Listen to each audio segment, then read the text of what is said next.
जय हिंद। मैं नाम सुष्मिता ओझा, क्रैक पीसेस में मैं आपका स्वागत करती हूँ। पिछली क्लास में हम लोगों ने उत्तर भारत के जितने भी राजा लोग थे उन लोगों को देख लिया था। जो छोटे छोटे थे उन लोगों को भी देख लिया था। लेकिन संगम युग जो आज हम लोग देखेंगे, इसे हम लोग को पहले ही देख लेना चाहिए था, क्योंकि इसकी जो शुरुआत हुआ था वो 100 से 100 मतलब 250 ईस्वी तक था। मतलब कि आप कह सकते हैं ये गुप्त काल से भी पहले हम लोग को पढ़ना चाहिए था। लेकिन एक्चुअली हर्षवर्धन तक इसलिए हम लोगों ने मतलब कंटिन्यू डिस्कशन किया, क्योंकि हर्षवर्धन के बाद कोई भी बड़ा राजा नहीं आता है, सब छोटे छोटे आते हैं जिनका इतिहास में उतना कोई महत्व है नहीं। इसीलिए हम लोगों ने कंटिन्यू देखा। और दक्षिण भारत में भी तो आखिर उस वक्त कोई ना कोई साम्राज्य चल रहा होगा। जैसे कि आपको ध्यान में होगा कि हर्षवर्धन ने जब दक्षिण भारत को जीतने के लिए आया था तो उसका सामना पुलकेशिन सिंह द्वितीय से हुआ था।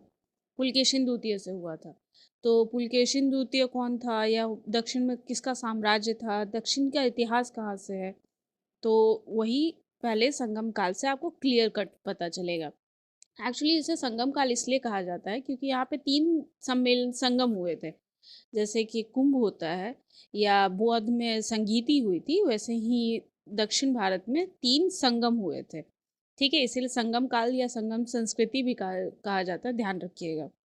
ये उस समय की बात है जब मौर्य साम्राज्य जो है वो अपना विस्तार कर रहा था। ठीक है, उसी समय दक्षिण में कृष्णा नदी और तुंगभद्रा नदी के आसपास 3 छोटे छोटे जो राज्य है वो अस्तित्व में आए।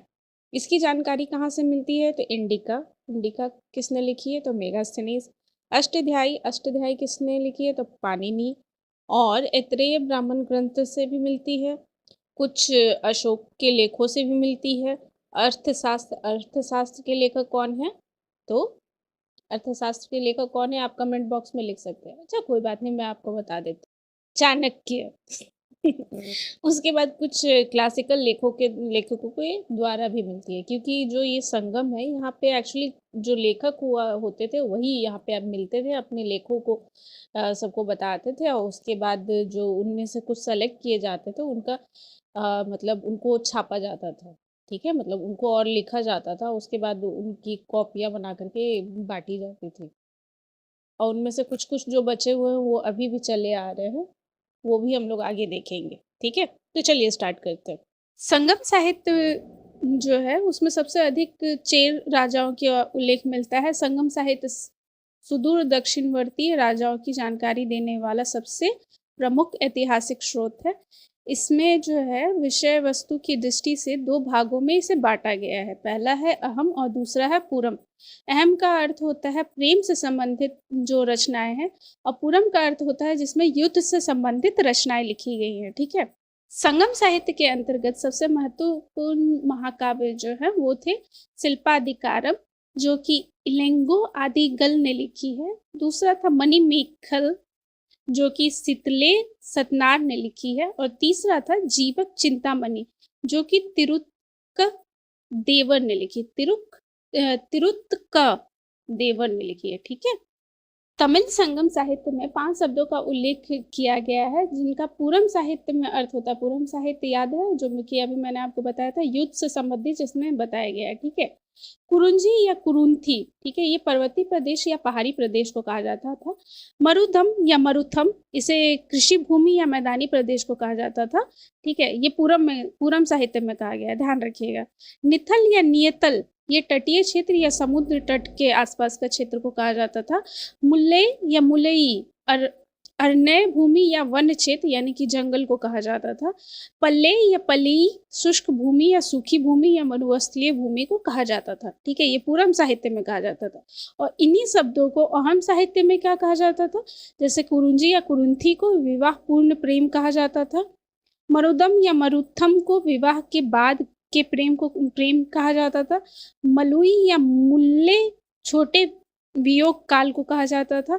नेथल या नियतल मछुआरों का अपनी पत्नी से अलग होना ये कहलाता था। ठीक है, पल्ले या पली लंबा वियोग काल कहा जाता था। ये अहम साहित्य यानी कि प्रेम से संबंधित साहित्य में इन सब शब्दों का मतलब ये होता था। ठीक है, संगम अथवा सम्मेलन के अंतर्गत तमिल कवि या विद्वान जो है वो एकत्रित हुआ करते थे और अपनी रचनाओं को संगम में मतलब सामने प्रस्तुत करते थे। ठीक है, प्रथम संगम अगर आपसे पूछा जाएगा तो वो कहाँ हुआ था, तो दक्षिण मदुरई में। अभी का जो दक्षिण मदुरई जो उस समय का था वो अभी समुद्र में डूब चुका है। ठीक है, ध्यान रखिएगा। प्रथम संगम जो है वो पांड्य राजा की राजधानी दक्षिण मदुरई में हुआ था, और इसकी अध्यक्षता किसने की थी, तो अगस्त ऋषि ने की थी। अगर आपको ध्यान होगा, अगर आप लोग मेरा वीडियो देखते हैं तो बहुत मतलब पहले के क्लास में जब हम लोग आर्य पढ़ रहे थे तो मैंने आपको बताया था कि दक्षिण में जो आर्य की जो सभ्यता है उसका विस्तार किसने किया था, तो अगस्त ऋषि ने किया था। ये वही है। ठीक है, अगस्त ऋषि की अध्यक्षता में आयोजित किया गया था।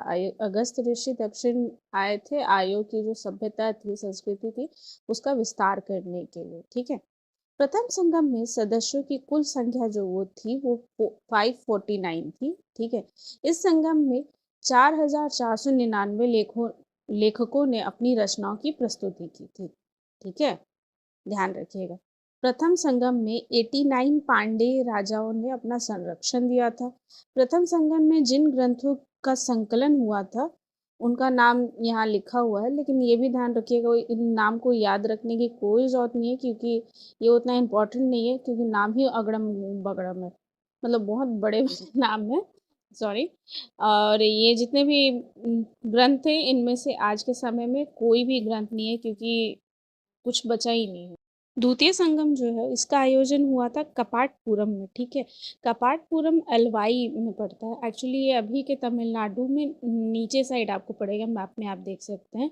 अध्यक्षता अगस्त ऋषि ने ही की थी, लेकिन आगे चल कर के इसको दूसरा अध्यक्ष जो कि अगस्त ऋषि के मतलब क्या बोलते हैं शिष्य थे, वो आगे चल के अध्यक्षता मतलब उनको मिल जाती है, तो उनका नाम था तोलकापियम। ठीक है, तोलकापियम।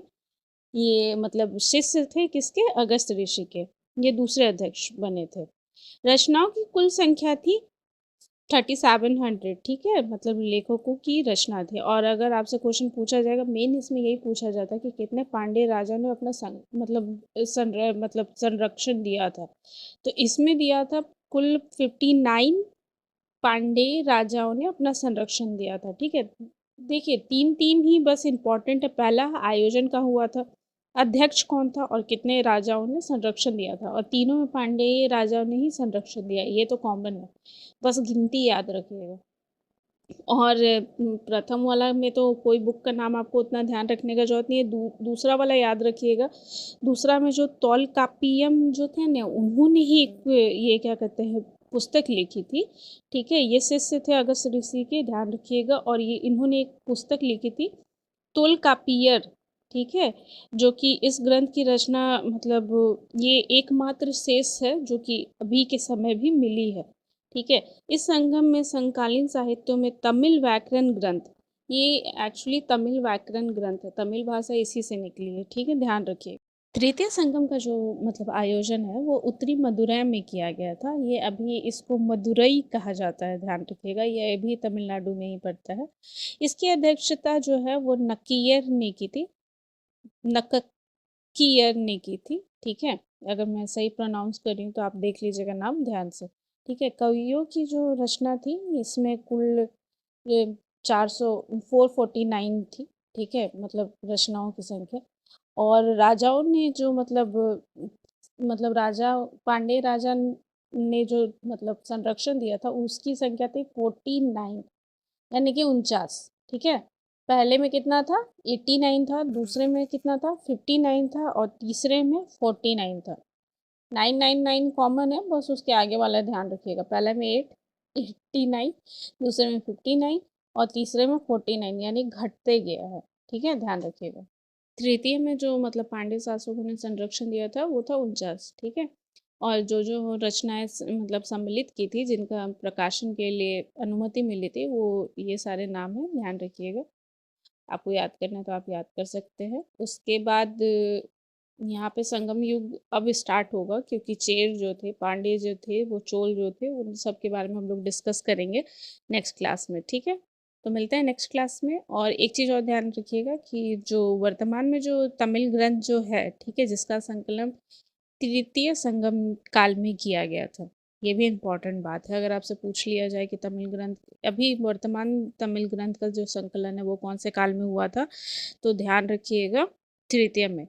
और अगर आपसे पूछा जाए कि मतलब अगर पहले में, तो पहले का तो कोई पुस्तक है ही नहीं, तो पहली बात कि पहले संगम की जानकारी कहाँ से मिलती है, तो ध्यान रखिएगा दूसरे संगम में जो तोलकाप्पियर नामक पुस्तक मतलब ग्रंथ थी, जो कि अगस्त ऋषि के शिष्य ने लिखी थी, तोलकाप्पियम ने, तो उसी से मिल पता चलता है कि कितने पांड्य राजाओं का मतलब राजाओं का संरक्षण प्राप्त था, कितने मतलब ग्रंथ प्रस्तुत मतलब सम्मिलित किए गए थे, कितने ग्रंथ पे मतलब सबकी अनुमति मिली थी, कहाँ हुआ था या प्रथम वाला भी कहाँ हुआ था, वो सारा का सारा जितना भी नॉलेज है वो सारा चीज़ पता चलता है तोलकाप्पियर से। ठीक है, और उसको लिखने वाले का नाम क्या था, तो तोलकाप्पियम। ठीक है, कंफ्यूज मत होइएगा। और ये दूसरे अध्यक्ष थे, पहले अध्यक्ष कौन थे, तो अगस्त ऋषि। उस और तोलकाप्पियम कौन थे, तो अगस्त ऋषि के शिष्य थे। संगम काल की महापाषाणीय संस्कृति से दो विशेषताएं थी, मतलब कि उस महापाषाणीय संस्कृति से दो समानांतर थे, मतलब दो चीज सेम था दोनों में, दोनों काल में। ठीक है, महापाषाणी काल में जैसे कि लोहे का धातु मतलब लोहे धातु का उपयोग होता था, ठीक उसी तरीके से ये लोग भी लोहे धातु का उपयोग करते थे। और दूसरा लाल और एवं लाल रंग की मिट्टी का या मतलब मिट्टी का घड़ा का उपयोग करते थे, मृतभांड का उपयोग करते थे। तो संगम साहित्य में भी ये लोग भी काला एवं लाल रंग की मृतभांड का प्रयोग किया करते थे। ठीक है, तो आई होप आपको मेरा सारा बात समझ में आया होगा। ठीक है, अब हम लोग मिलते हैं नेक्स्ट क्लास में, जिसमें हम लोग दक्षिण भारत के इतिहास को जानेंगे। ये दो चरण में है, प्रथम चरण में है चेर वंश, चोल वंश, पांडेय वंश, और द्वितीय चरण में पल्लव, बाकी सब कोई आएंगे। ठीक है, लेकिन अगर आपको मेरा वीडियो अच्छा लगता है तो लाइक कीजिए, सब्सक्राइब कीजिए और मुझे सपोर्ट कीजिए। मिलते हैं नेक्स्ट क्लास में, तब तक के लिए गुड बाय और थैंक यू सो मच।